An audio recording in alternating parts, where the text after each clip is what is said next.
Okay, so how to properly measure the water to rice ratio without using any cups and this and that and whatever.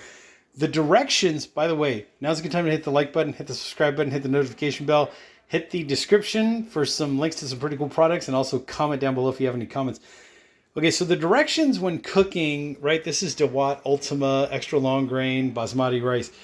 The directions will say 1 cup of rice, 2 cups of water. If you're doing it like in a pot like this, well, what if I want to make 5 cups of rice or 3 cups of rice? Does it mean that you just keep doubling and doubling? No. What you'll get is mushy rice. And this is without having to pour anything off or anything. This is just like bring it up to a boil, put the lid on, cook it for 5 minutes. We're going to get into that in another video. But what I wanted to show you was just how to measure the correct water level.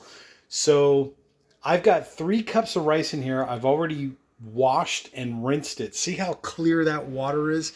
What I did was, check out the previous video, but what I did was I put the rice in, I filled it up with, about double the amount of water and just let it sit for about 5 minutes, stirring it maybe twice every minute just to kind of make sure I get all the starch off.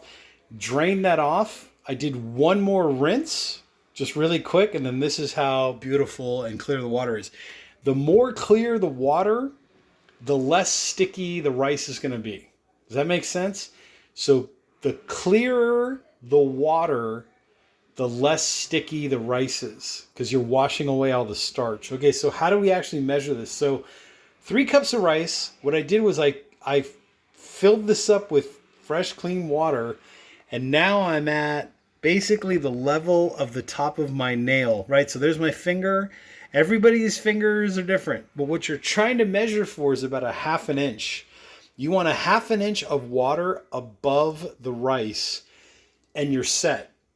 That's how you do it. It's that easy. So like I said, everybody's finger is different. Some of the ladies that are out there maybe have tinier hands, or some of the guys that have smaller hands or whatever. Like, your fingernail might be the size of like my pinky nail. But either way, within reason, you're looking for the water to be right there, kind of right where the top of the nail is. So about 1/2 inch. I mean, if you have a ruler and you want to actually stick a ruler in there, hopefully it's a plastic ruler, not the old wooden ones. But if you stick a ruler in there, you want to be somewhere around 1/2 inch.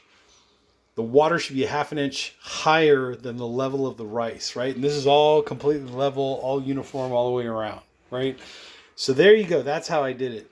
As a bonus, if you want to see what the dried rice and the soaked rice looks like, comparison side by side, there you go. So these are dry kernels. These are kernels that I just took out of here. All right, I'll take some more out just for entertainment purposes. But there you go. There's dry compared to the wet. So you do get a little more, I'd say, like the opacity, the opaqueness, right? You can kind of tell that you're getting more white now as opposed to just like a translucence. So the translucence goes away when you add the water, when you let it soak for about 5 minutes.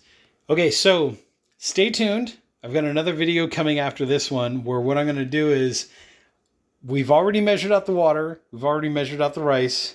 What I usually do is I do about 1 teaspoon. This is something that you do really have to measure as precise as you can, but I usually do 1 teaspoon per cup of rice. So there you go. So there's my teaspoon. Let's see if I can grab focus. There we go. 1 teaspoon for every cup of rice. So if I got 3 cups of rice in there, I'm going to do 3 teaspoons of salt.